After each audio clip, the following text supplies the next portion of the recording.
All right, you're watching, listening to, and enjoying the smooth sounds of episode 65 of Infrastructure Matters.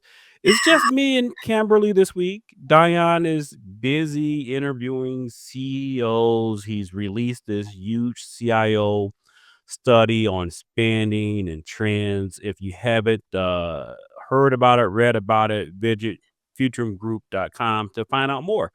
Camberley, how's it going? I've had to straighten my antlers. They're kind of like bent all over the place here. They're kind of Yeah, you, you sorry. you you can't disrespect the antlers. You can't have bad antler head. No, and on the way in this morning, so it's usually when we're recording this is 8:00, and I come in about 7 a.m. But coming down the main Broadway Road in Boulder, the one of the deer families was tripping across the 4-lane road there, and so gotta make sure that they don't get. It's like screeching the brakes on as the little fawn. They're not the fawns aren't little anymore. They're pretty stout by this time of year. So anyway, so I feel like I'm kind of channeling my dear friends that live in our backyard.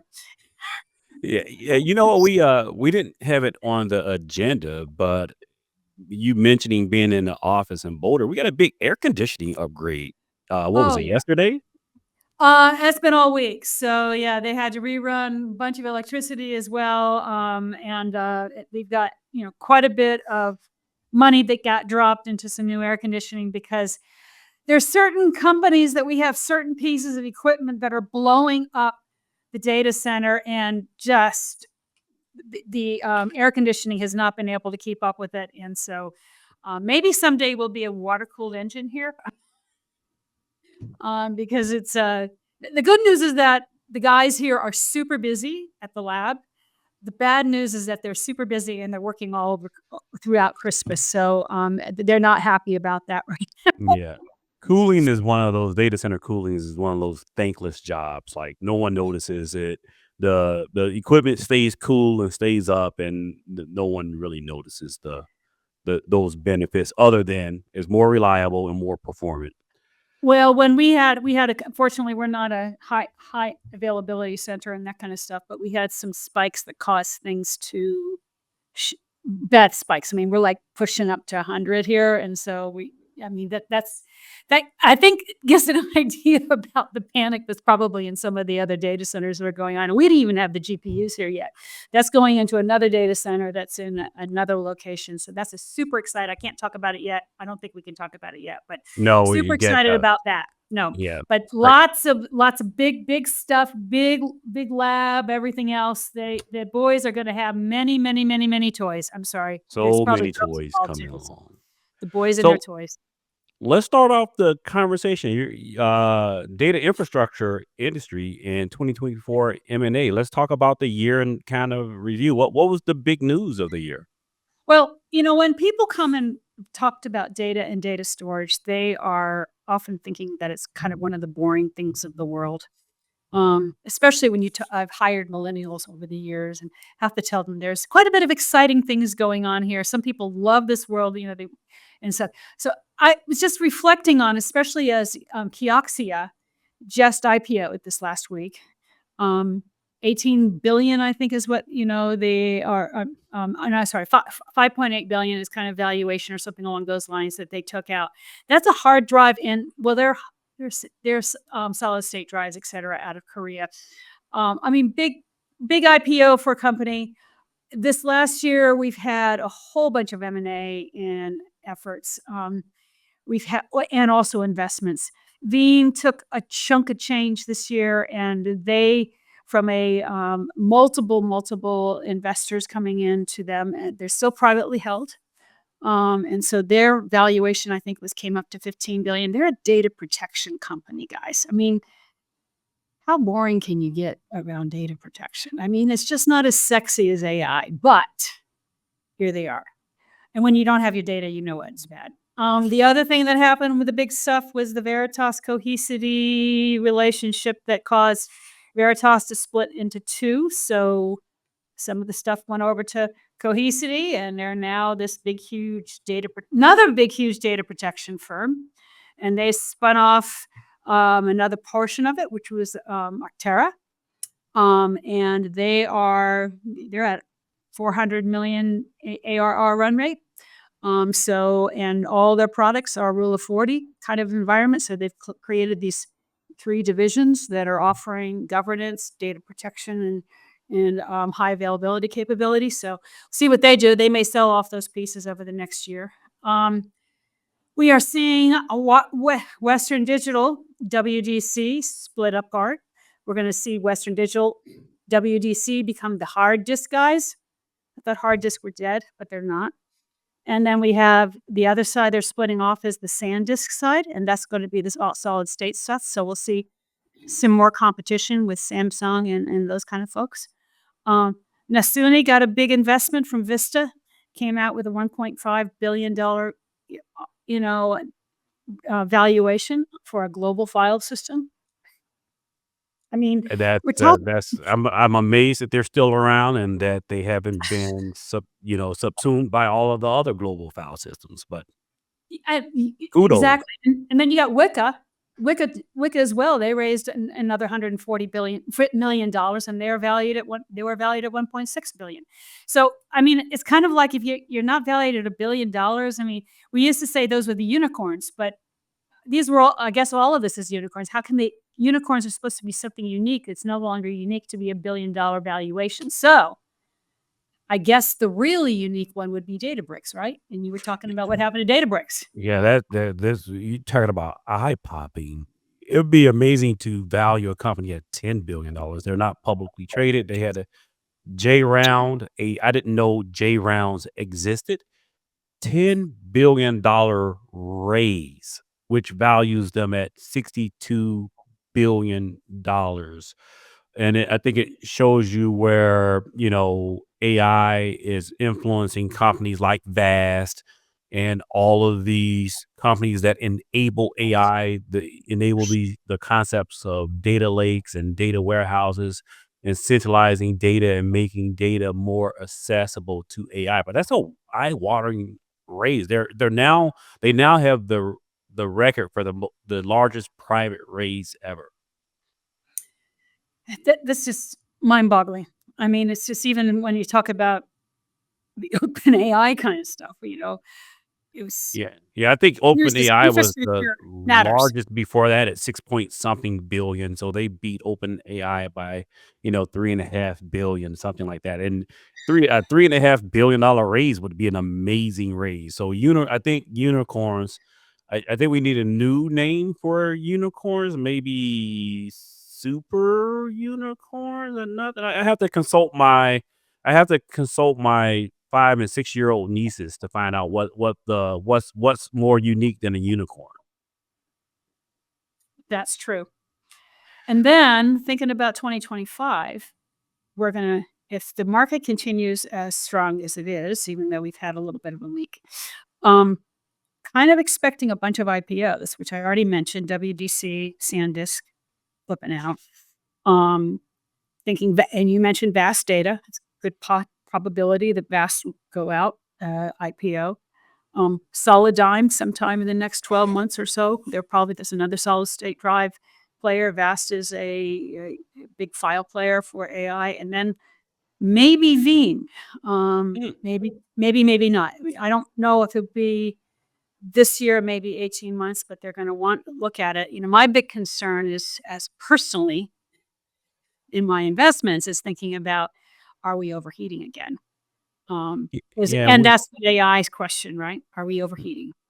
we kind of thought the days of standalone storage companies was over with Dell, EMC, NetApp, HPE, Pure, and those folks kind of consolidating those markets, buying up clever startups.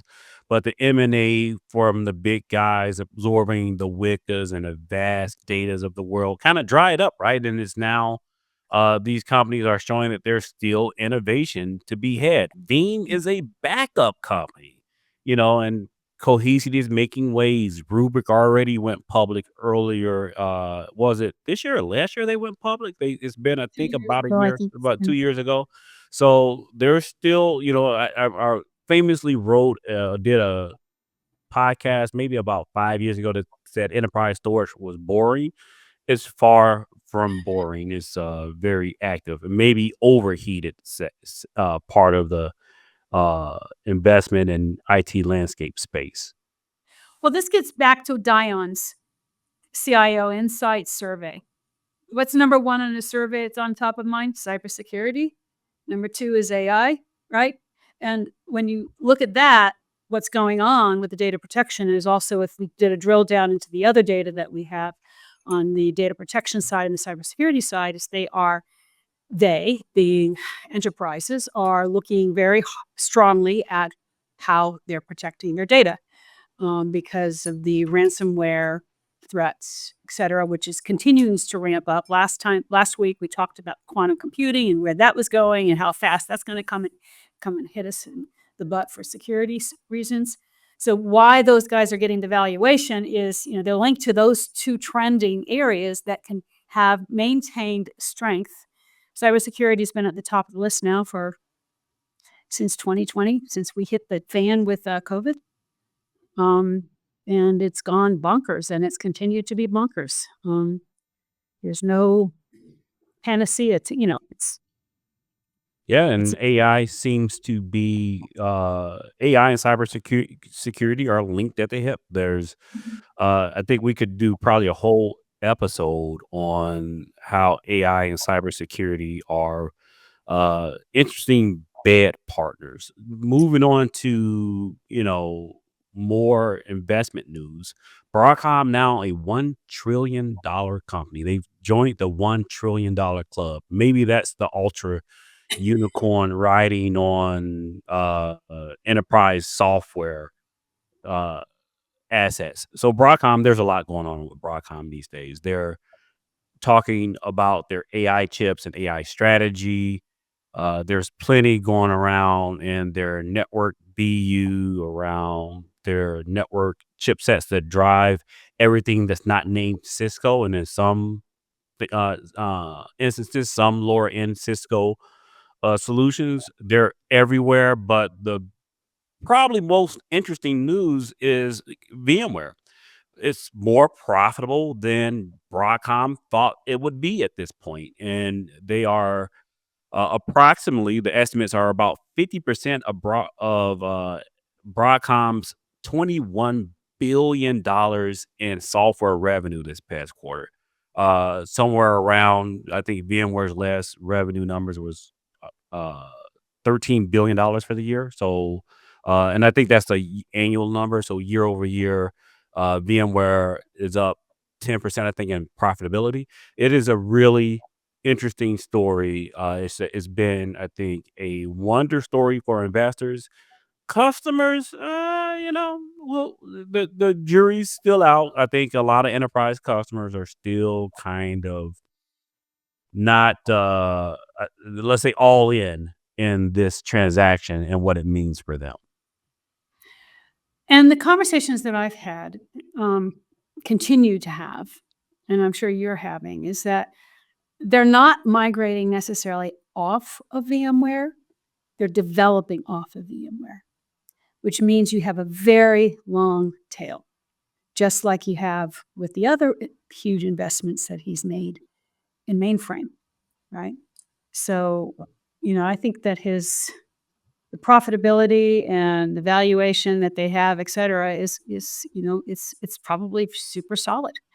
Yeah, Um, and Haktan commented he's super excited about the growth of VCF, VMware Cloud Foundation, which he hopes and promises will be that landing zone for net new development. And, the devil's in the details. We don't know how much of that is because the VCF licensing is kind of the way to go. For mhm. large enterprises, it gives you license portability. There's a lot of advantages. So how much of it is buying shelfware and not actually deploying the advanced features of VCF and enjoying some of the licensing benefits for traditional vSphere, and how much of it is people building new infrastructure for cloud-enabled apps. It's a fascinating time to be a watcher and probably an uncomfortable time to be a VMware customer. AI continues to be top of mind. I don't know if it's a surprise offering, but Nvidia announced their Jetson mouse, just like the futuristic cartoon that promised us flying cars, but yet I have AI instead. I guess I'll get the talking robot made at any point, thanks to Elon. Hopefully, Elon. I'm working on my Jetson powered uh made. But the Jetson is a series of devices. The one that got the most attention is a small, I guess the best way to compare it to is an Intel Nook size device that, Mhm. yeah, it's Camberley's raising her fingers, representing, about a small edge device that has packs quite the bit GPU capabilities in it. Mhm. And we talked about the possibilities of on a call yesterday. We talked about the possibilities of stuff in a 61 terabyte or 122 terabyte drive in one of these things, and what would happen as a result, and what could you build at the edge. Yeah, I mean, it's and what they announced was $250, right, for it's an SDK, software developer kit, and, so I'm not sure how much I'm sure it's still deployable even if it's software developer kit. And I asked, Ryan Shrout, who runs our Signal 6.5, if he was getting that for all the kids in the lab so they could Yeah, play with it. everyone should, for Christmas, everyone should get a Justin SDK kit. Yep. Build Yeah, you something fun this holiday season. and then the other thing I was thinking about is like, okay, so could you use this for would this be something you could use for, Bitcoin? I mean, Hmm. I'm thinking, okay, so, yeah, if I'm a Bitcoin guy, I'm gonna look at this and say, there's something here that I can, that's cheap, that I could stack and rack and create whatever I'm gonna do for Bitcoin and speed that up, Eh, there's all kinds of possibilities when you think about that power at the edge. Um, one of the companies we did a briefing with this week was Quantum, not as in quantum computers, but quantum as the guys that they're in the data side of the house. So well known for their tape, long term tape and data protection, but also for Store Next. And now a product called Myriad, which is a file system. Very, very much so. They've very much so been focused on the media and entertainment. What they announced was something called Client GPU Direct with Myriad. Right. So think about it. If you're doing, what I was trying to understand about how that would work is if you're looking at, you've got client systems, et cetera, that have GPUs in there. Can you speed that up of whichever you're doing? So one of the, since they're with very much so with the M&E industry, what you're looking at is how can I do and improve the work that the M&E industry, the media and entertainment industry is doing in terms of their rendering capabilities. So that's what they're really focused on. They've really turned their sights onto saying often what they would have is StoreNext would be there beside somebody else's file system like an Isilon or a Dell's Power Scale or a NetApp on tap box. And what they're trying to do is move into that market and take that market over for the really high speed environments that they have to have. So kind of an interesting move for them.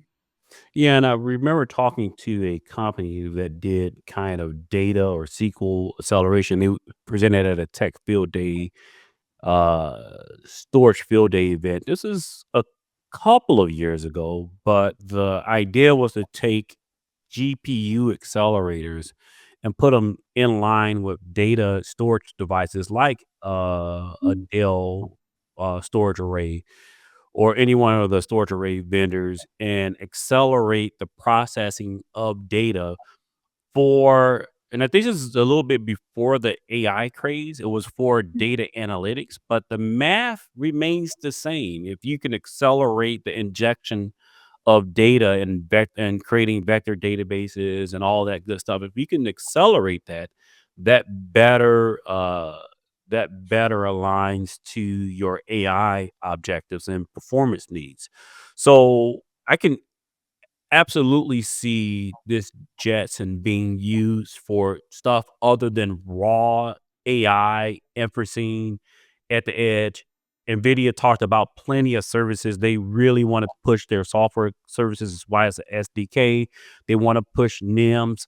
But I think when you take a GPU, shrink it down to the size and power envelope that these Jetsons are, it makes for some really interesting accelerators that we haven't really explored, these off server accelerators that can add value in the data pipeline. The other thing that I think is really smart about this is in the pricing piece of it.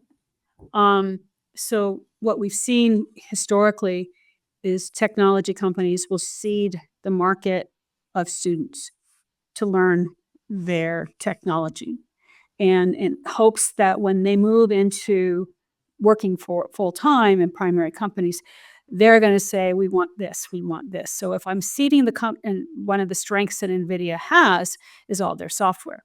So if I have my guys, the guys coming out of college or you know, the tech schools, whatever, are trained on the tools that NVIDIA has and that runs on this thing, I'm going to say, hey, I'm going to move more towards that space and use that more. So, very, very smart on his part. I could see some requirements for colleges or the tech schools to acquire some of these for their classes.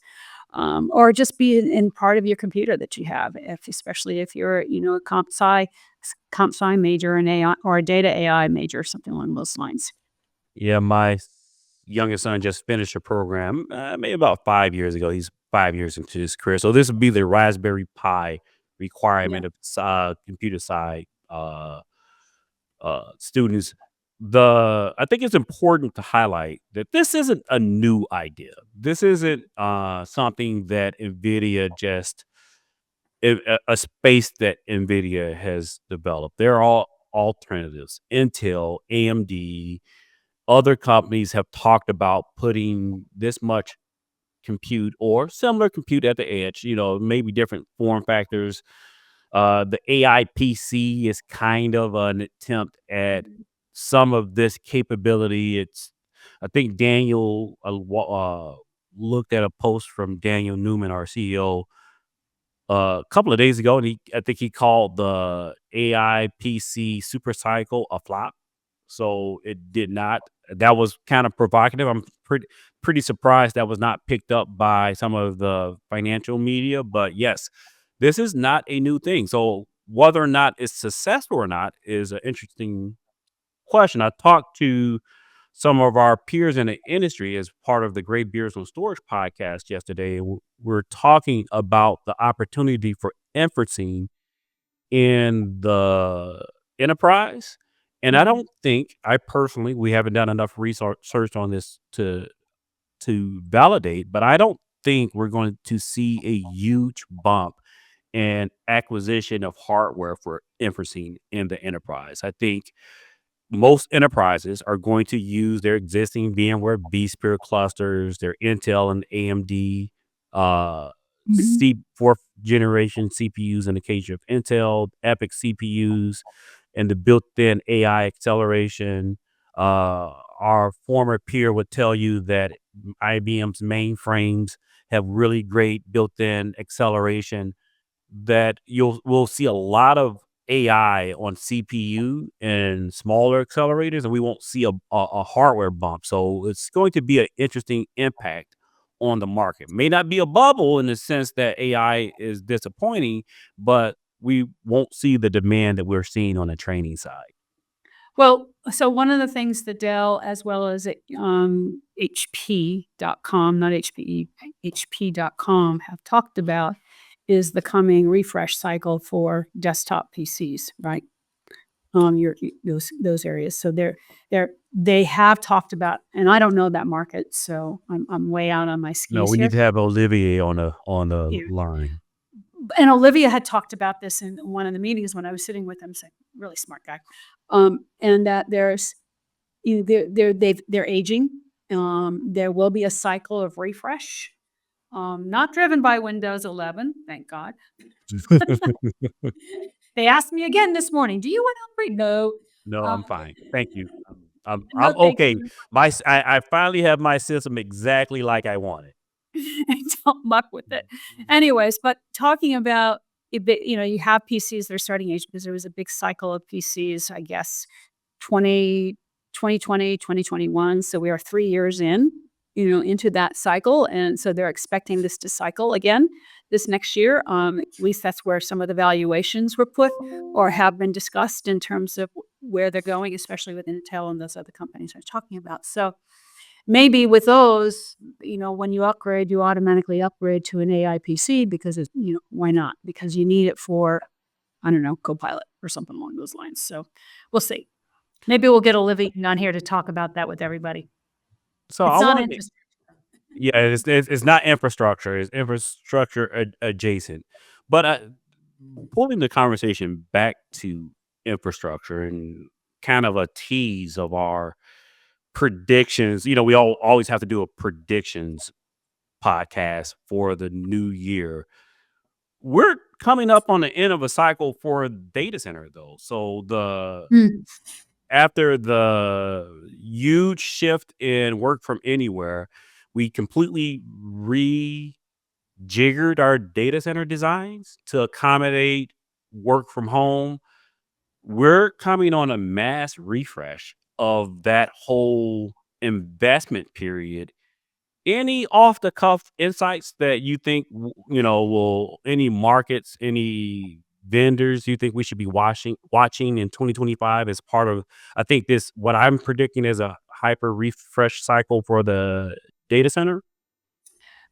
You mean for people coming back into the data center It could or be for people or coming back. There's a bunch of different drivers at play. We're coming out of kind of the rush to buy all the hardware to support the pandemic, to support work from home. Now we're challenged with both the return to office and the return to data center. I think I just coined a new acronym, RTDC, the return to data center, RTDs? uh, yeah, from cloud providers. And there's, this whole now again rethinking of infrastructure to support these two movements of return to our own four walls. I suspect we're gonna if that is true, and that's curious. And I know the reevaluation is going on in terms of where do I place an application? Do I leave it in the cloud, et cetera? Um, if that is true, then I would expect an uptick with Colos. I would Equinix should be a play because I may not want to build a data center or have that kind of environment, but I may be okay with cages. That would be one kind of grouping that would say I would see that would benefit from it. Um, I know that Citrix is doing extremely well, but I don't know if Citrix is doing extremely well because of the horizon uncertainty, or if it's just because that's those are the VDI guys, but those are still operating well. But the other piece that you have to overlay with that hides that kind of that issue is what's going on with like what we just experienced here. Weak power and cooling is not keeping up because we're bringing more highly powered, highly dense environments into these environments, and they're blowing our data centers up. And you have to move, and that more than anything else is probably what's changing the data center. Less so moving back um, with those applications is what I would think. Well, But I'm this is guessing, I am talking in a very uninformed way. So in Yeah, terms I'm not. Uh, I don't think I have my arms around this yet as well. But I think this is a good teaser for we're going to do Yep. in wrap and a predictions podcast, and I think that's enough to wet the audience's whistle on what's happening. So, Camberley, Mhm. we can't end the podcast without asking, what's your big takeaway from, and I can't say for the year because the year's been too big. What's your takeaway for the the past quarter of like I think this past quarter has equaled a year. What's been your big takeaway? I'd say the last 6 months or less than 6 months is the learning that we're having on what it's gonna take to deploy generative AI. And it is this super successful, "Oh, we god, we failed." Super successful, "Oh, we god, we failed." And so, the numbers I've seen is 20 or 30% of the projects that people have initiated have gone out. And those reasons are to do with everything from, of course, data classification, I have to bring that up. Processes not maybe, there, and also the security issues that are there. So that's the big issue. And, that classic, what the organizations are learning massively how to do this differently. They're not going to stop. They're just going to take big breath before we go and release because we don't want to screw up the brand. But that to me is that's the big lesson right now with that. That I've seen. And the other thing is that we know now about AI is going to change next quarter, and it's going to change the quarter after that. It's moving so fast. It is moving incredibly fast, what makes it exceptionally difficult to plan for if you're sitting on the ITDM side. And I've talked to software and hardware vendors. They're in the same space. It's moving faster than what their teams can keep up with. I just where at Supercompute 24, they were talking about 1 megawatt racks. So Mhm. get ready for that liquid cooling coming into Boulder. This has been, I think, a really great snapshot of what's happening in the industry over the past week. It has been a amazing 2024. We're going to have Dion, and maybe we'll find one more person to join us to have an end of the year wrap and predictions podcast. If you if you smoke them, have a great holiday. If you don't, enjoy the downtime that the next week or so will bring. For me, I'm your host, Keith Townsend, and my co-host, Camberley Bates. Have a wonderful season. Have a Merry Christmas, happy holidays, happy Hanukkah, happy New Year, whatever. Whatever you As my celebrate, enjoy. as my friends at Blues Clues would say, I mean, I'm not Blues Clues. As my friends at on Disney would say, happy everything.